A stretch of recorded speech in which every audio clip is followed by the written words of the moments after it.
तो इस वीडियो में हम लोग सॉल्व करेंगे एनसीईआरटी के एक्सरसाइज 6.3 का क्वेश्चन नंबर 14, जो कि एक वर्ड प्रॉब्लम है।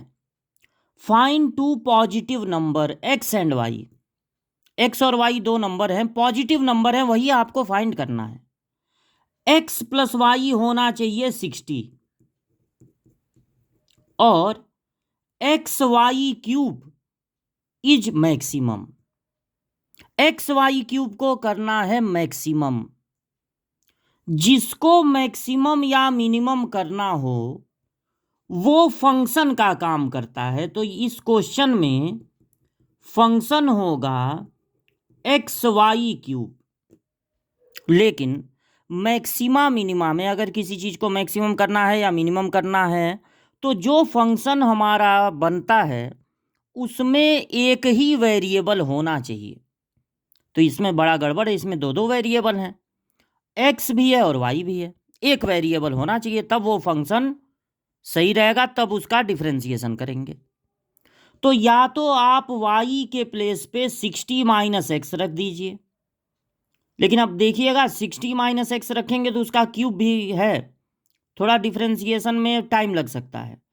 तो आप ऐसा कीजिए, x के प्लेस पे 60 माइनस वाई रख दी, मतलब दोनों में से कोई भी काम कर सकते हैं। या तो x की जगह पे 60 माइनस वाई रख दीजिए या y के प्लेस पे 60 माइनस एक्स रख दीजिए, दोनों में जो मन करे। हम यहाँ पर 60 माइनस वाई को ज़्यादा पसंद कर रहे हैं क्योंकि उसका पावर 2 पावर 3 कुछ है नहीं। तो आराम से हमारा फंक्शन तैयार हो जाएगा 60 y cube minus y to the power 4। अब ये एक फंक्शन हो गया वाई के टर्म में, तो इसको मान लेंगे एफ वाई। अब इसमें कोई कमी नहीं है, इसमें एक ही वेरिएबल है वाई। मैक्सिमा मिनिमा का क्वेश्चन हो तो सबसे पहले दो बार कर लेते हैं डिफरेंशिएशन। तो जब y पे रूल लगाना है तो पावर से इंटू, यानी 180 पावर 1 कम, यहां भी पावर से इंटू पावर 1 कम, दोबारा डिफरेंशिएशन, फिर पावर से इंटू 360 पावर 1 कम, फिर पावर से इंटू यहां पे 12 पावर 1 कम। जब दो बार डिफरेंशिएशन हो जाए तो हम लोग पता लगाते हैं क्रिटिकल पॉइंट।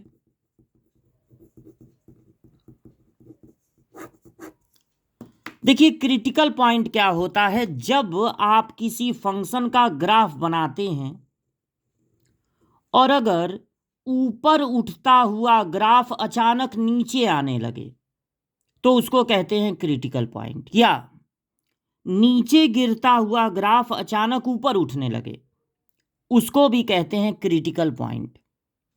क्रिटिकल पॉइंट पे फंक्शन मैक्सिमम या मिनिमम हो सकता है। क्रिटिकल पॉइंट पे जब कर्व का टेंजेंट ड्रॉ होता है क्रिटिकल पॉइंट पे, तो वो टेंजेंट एक्स एक्सिस के पैरेलल होता है, इसलिए वहां पर फंक्शन का जो डिफरेंशिएशन है वो 0 हो जाता है। तो चूंकि हम मैक्सिमम का क्वेश्चन लगा रहे हैं, हमको मैक्सिमम वैल्यू पता लगानी है, तो इसलिए, और क्रिटिकल पॉइंट पे फंक्शन मैक्सिमम हो सकता है, तो हम क्रिटिकल पॉइंट पता लगाते हैं। और क्रिटिकल पॉइंट के लिए फर्स्ट ऑर्डर डेरिवेटिव को, जो पहला वाला डिफरेंशिएशन है, उसको हम लोग कर देते हैं 0। क्रिटिकल पॉइंट पता लगाने का क्या तरीका है, जो फर्स्ट ऑर्डर डेरिवेटिव है उसको हम कर देते हैं 0। ठीक, तो 180 वाई स्क्वायर, बार बार 18 लिख दे रहे हैं, इक्वल टू 4 वाई क्यूब। अब 4 से इसको कैंसिल कर दीजिए, 4 4 जा 16, 4 5 जा 20, और वाई स्क्वायर से 2 ठो वाई कैंसिल हो जाएगा, वाई की वैल्यू मिलेगी 45।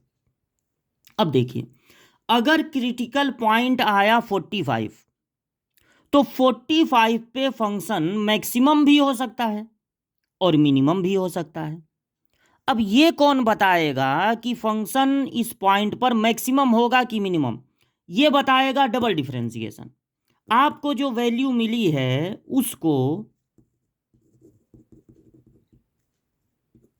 डबल डिफरेंशिएशन में रख के देखिए, पॉजिटिव मिल रहा है कि निगेटिव। तो डबल डिफरेंशिएशन में देखिए, यहाँ पे थोड़ा सा इसमें कॉमन ले लीजिए ताकि जल्दी वैल्यू रखने में जल्दी रिजल्ट मिले।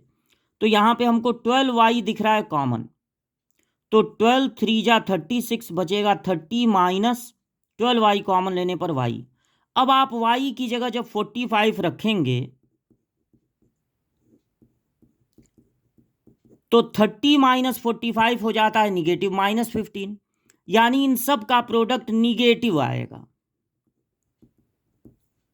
अगर डबल डिफरेंशिएशन निगेटिव आ रहा है तो यानी कि फंक्शन अब वहां से नीचे आएगा। निगेटिव का मतलब अब नीचे आएगा, पॉजिटिव आया होता तो फंक्शन ऊपर जाता।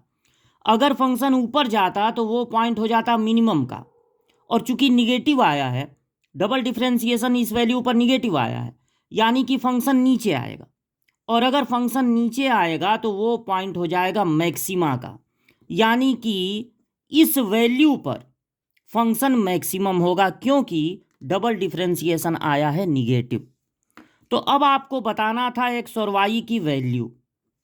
तो एक्स कितना होगा, वाई कितना होगा। वाई तो आया है 45, और वाई अगर 45 है तो 60 में से 45 माइनस कर दीजिए तो एक्स की वैल्यू आएगी 15। यानी एक्स और वाई की वैल्यू पूछा था, जब एक्स वाई क्यूब मैक्सिमम हो तो एक्स की वैल्यू होनी चाहिए 15, वाई की वैल्यू होनी चाहिए 45। यही आपका आंसर है।